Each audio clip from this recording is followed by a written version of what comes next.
এই ক্লাসে আমি আলোচনা করব অ্যাডভার্ব ক্লজ দিয়ে কেমন ভাবে জয়েনিং করতে হয় সেই বিষয়টিকে নিয়ে। প্রথমে আমরা দেখে নেব লিঙ্কার্স, অর্থাৎ অ্যাডভার্ব ক্লজে জয়েনিং করতে গেলে যে সমস্ত লিঙ্কার্স গুলোর দরকার হবে সেইগুলোর তালিকা আমরা দেখে নিচ্ছি। তোমরা তালিকাটি নোট করে নিতে পারো, দেখে নাও তোমরা। অ্যাজ মানে হচ্ছে যেহেতু সেহেতু, অ্যাজ সুন অ্যাজ মানে যেই মাত্র সেই মাত্র, ইফ মানে যদি তবে, আনলেস মানে যদি না তবে, দো মানে যদিও তবুও, সেই সঙ্গে রয়েছে অলদো, অলদো মানেও যদিও তবুও, হোয়েন মানে যখন তখন, হোয়াইল মানেও যখন তখন, বিফোর মানে পূর্বে, আফটার মানে পরে, টিল পর্যন্ত, আনটিল মানে হচ্ছে পর্যন্ত না, সিন্স যেহেতু, বিকজ কারণ। মোটামুটি এই অ্যাডভার্ব গুলো দিয়েই কিন্তু আমাদের জয়নিং গুলো হয়ে যাবে। এছাড়াও কিন্তু আরো অনেক অ্যাডভার্ব ব্যবহার হতেই পারে। এবার আমরা চলে যাব উদাহরণের দিকে। প্রথমে একটি সেন্টেন্সকে, মানে দুটো সেন্টেন্সকে আমি জয়নিং করে দেখাচ্ছি, তারপরে তোমাদের নিয়মটা বলবো। হি ইজ ইল, সে হচ্ছে অসুস্থ। He will not go to school, সে স্কুলে যাবে না। এই দুটো সেন্টেন্সকে যদি আমরা জয়নিং করি, তো বাংলা মানেটা তোমরা দেখে নাও। সে অসুস্থ, সে স্কুলে যাবে না। এটা আমরা জয়নিং করতে পারি এরকম ভাবে যে যেহেতু সে অসুস্থ সেহেতু সে স্কুলে যাবে না। তো উত্তরটা হবে আমাদের এরকম, as he is ill he will not go to school. এবারে চলে যাবো আমরা নেক্সট এক্সাম্পলে। দেখে নাও বাংলা মানেটাও কিন্তু আমি সঙ্গে সঙ্গে তোমাদের দেখিয়ে দেবো প্রত্যেকটির। তো নেক্সট এক্সাম্পলে যাওয়ার আগে আমরা এর সাধারণ যে নিয়ম হয় সেটা একটু দেখে নিই। সাধারণ নিয়মটা এরকমই যে প্রথমে আমরা লিঙ্কারটা লিখে দেবো, অর্থাৎ যেটা দিয়ে জয়েনিং করছি সেটা, তারপরে প্রথম সেন্টেন্সটা মানে ফার্স্ট সেন্টেন্স, তারপরে একটা কমা দেবো, তারপরে আমরা সেকেন্ড সেন্টেন্স লিখবো। এটা হচ্ছে সাধারণ নিয়ম। কিন্তু আমরা অনেক ক্ষেত্রেই কিন্তু সেন্টেন্স গুলোকে উল্টিয়ে, অর্থাৎ আগের সেন্টেন্স পরে দিয়ে, পরের সেন্টেন্স আগে দিয়ে, লিঙ্কার গুলোকে কোথাও মানে কোনো কোনো ক্ষেত্রে লিঙ্কারটাকে প্রথমে লিখে, কোনো কোনো ক্ষেত্রে লিঙ্কারটাকে মাঝে লিখে কিন্তু আমরা বিভিন্ন ভাবেই করতে পারি। কিন্তু আমি তোমাদের প্রথমে একদম সাধারণ নিয়মে শেখাচ্ছি, একদম সহজ ভাবে। তো প্রথমে তোমরা এরকম ভাবে করবে, প্রথমে লিঙ্কার, তারপরে ফার্স্ট সেন্টেন্স, তারপরে কমা দিয়ে সেকেন্ড সেন্টেন্স। অবশ্য সেন্টেন্সের সিকোয়েন্স বা ঘটনাক্রম তোমাদের এক্ষেত্রে লক্ষ্য রাখতে হবে। আগের ঘটনা এবং পরের ঘটনা বা কার্যকরণ সূত্র যেগুলো রয়েছে সেন্টেন্সে, সেগুলো কিন্তু মাথায় রাখতে হবে। এবার আমি অনেকগুলো উদাহরণ তোমাদের একে একে দেখাবো। দেখো এখানে সেপারেট সেন্টেন্সেস আমি প্রথমে দেখাবো, তারপর আমি দেখাবো জয়েন্ট সেন্টেন্স। তো দুটো সেন্টেন্স দেখো। সে রিসিভ দ্য গিফট, সে উপহারটি পেয়েছিল। সি ওয়াজ হ্যাপি, সে খুশি হয়েছিল। এটাকে জয়েন্ট করলে এরকম হয়ে যাবে, as she received the gift C was happy, যেহেতু সে গিফটটা পেয়েছিল সেহেতু সে খুশি হয়েছিল। এখানে আমরা অ্যাজ দিয়ে জয়েনিং করেছি। সাধারণ নিয়ম অনুযায়ী প্রথমে অ্যাজ লিখেছি, তারপরে প্রথম বাক্যটা লিখেছি, তারপরে একটা কমা দিয়ে দ্বিতীয় বাক্যটা লিখে দিয়েছি। এবারে দেখো আবারও, দ্য বেল র্যাং, ঘন্টা বাজলো। The students leave the classroom, ঘন্টা বাজলো, ছাত্রছাত্রীরা ক্লাসরুম থেকে মানে ক্লাসরুম ছেড়ে বেরিয়ে গেল। এটা আমরা যেই মাত্র সেই মাত্র করতে পারি। যেই মাত্র সেই মাত্র ইংরেজি হচ্ছে as soon as. As soon as the bell rang, যেই মাত্র ঘন্টা বাজলো। The students left the classroom, ছাত্রছাত্রীরা ক্লাসরুম থেকে বেরিয়ে গেল। এবার দেখো, হি ওয়াজ রিডিং অ্যা বুক, সে একটি বই পড়ছিল। দ্য ফোন র্যাং, ফোনটি বেজে উঠলো। এটাকে আমরা যখন তখন দিয়ে করতে পারি, যে যখন সে একটি বই পড়ছিল তখন ফোনটি বেজে উঠলো। তোমরা জয়েন্ট সেন্টেন্সটি দেখে নাও। হোয়াইল হি ওয়াজ রিডিং অ্যা বুক, যখন সে একটি বই পড়ছিল। দ্য ফোন র্যাং, তখন ফোনটি বেজে উঠলো। এবারে দেখো আবারও সেপারেট সেন্টেন্সে রয়েছে, দ্য সান সেট, সূর্য অস্ত গিয়েছিল। উই রিটার্নড হোম, আমরা বাড়ি ফিরে এসেছিলাম। জয়েন্ট করলে হয়ে যাচ্ছে, আফটার দ্য সানসেট, সূর্য অস্ত যাওয়ার পরে, উই রিটার্নড হোম, আমরা বাড়ি ফিরে এসেছিলাম। সি কুকড ডিনার, সে রাত্রের খাবার রান্না করেছিল। দে ওয়াচড অ্যা মুভি, তারা একটি সিনেমা দেখেছিল।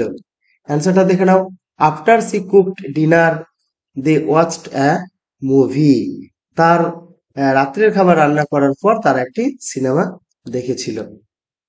I heard a strange noise, আমি একটা অদ্ভুত শব্দ শুনেছিলাম। I was walking in the park, আমি পার্কে হাঁটছিলাম। এটা আমরা যখন তখন করতে পারি এরকম ভাবে। While I was walking in the park, যখন আমি পার্কে হাঁটছিলাম। I heard a strange noise, তখন আমি একটা অদ্ভুত শব্দ শুনেছিলাম। এবার সেপারেট সেন্টেন্স আবারও দেখে নাও। দ্য রেন স্টপ, বৃষ্টি থেমে গিয়েছিল। We went for a walk, আমরা হাঁটতে গিয়েছিলাম। উত্তর হবে এরকম, আফটার দ্য রেন স্টপ, বৃষ্টি থেমে যাওয়ার পরে, we went for a walk, আমরা হাঁটতে গিয়েছিলাম। হি ফিনিশড হিজ প্রজেক্ট, সে তার প্রকল্প শেষ করলো। হি সাবমিটেড ইট অন টাইম, সে এটি সময় মতো জমা দিল। As soon as he finished his project, he submitted it on time. She was studying, সে পড়াশোনা করছিল। Her friends arrived, তার বন্ধুরা এসে পৌঁছলো। While she was studying, her friends arrived, যখন সে পড়াশোনা করছিল তখন তার বন্ধুরা এসে পৌঁছলো। He was late, সে দেরি করে ফেললো। He missed the bus, সে বাসটি মিস করলো। Since he was late, যেহেতু সে দেরি করেছিল, he missed the bus, সেহেতু সে বাসটি মিস করেছিল। She waited for the bus, সে বাসের জন্য অপেক্ষা করেছিল। It was raining heavily, প্রচন্ড বৃষ্টি হচ্ছিল। While she waited for the bus, যখন সে বাসের জন্য অপেক্ষা করেছিল, it was raining heavily, তখন প্রচন্ড বৃষ্টি হচ্ছিল। We entered the room, আমরা ঘরে প্রবেশ করেছিলাম।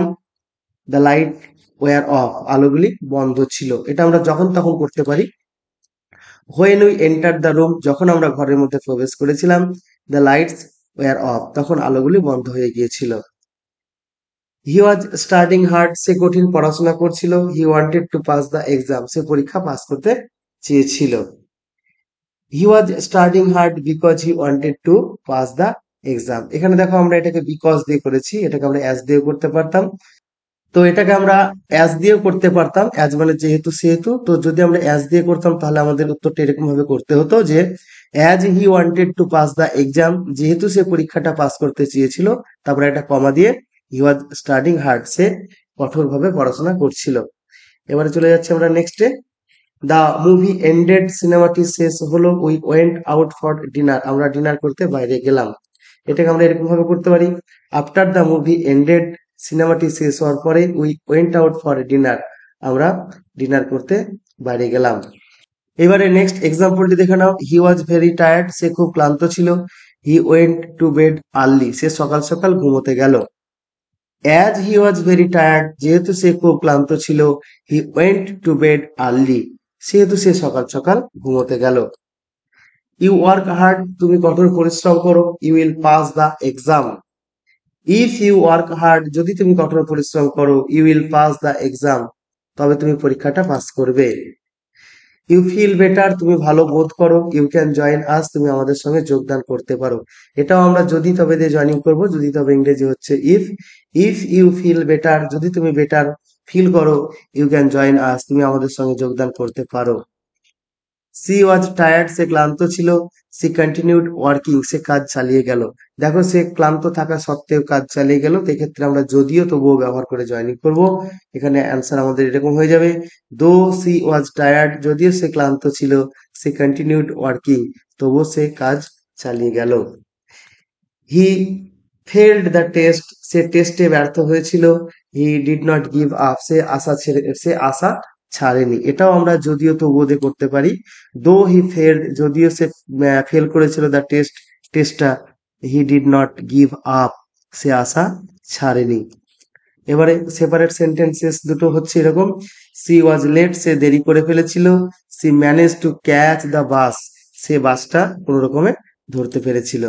এটাকে আমরা দো বা যদিও তবুও দিয়ে করতে পারি। দো সি ওয়াজ লেট, যদিও সে লেট করেছিল, she manage to catch the bus, তবুও সে বাসটাকে ধরতে পেরেছিল। হি ইজ পোর, সে হচ্ছে গরিব। হি ইজ অনেস্ট, সে সৎ। সে গরিব, সে সৎ। এটাকে আমরা যদিও তবুও দিয়ে করতে পারি। এক্ষেত্রে আমাদের উত্তরটা হয়ে যাবে, দো হি ইজ পোর, যদিও সে গরিব, হি ইজ অনেস্ট, তবুও সে সৎ। তাহলে এই ভিডিওতে আমি অ্যাডভার্ব ক্লজে জয়েনিং নিয়ে আলোচনা করলাম, তোমাদের বেশ কতগুলো উদাহরণ দেখিয়ে দিলাম।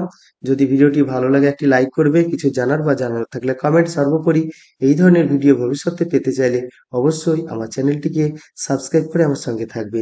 তাহলে আবারও দেখা হচ্ছে অন্য কোনো ভিডিওতে। বাই।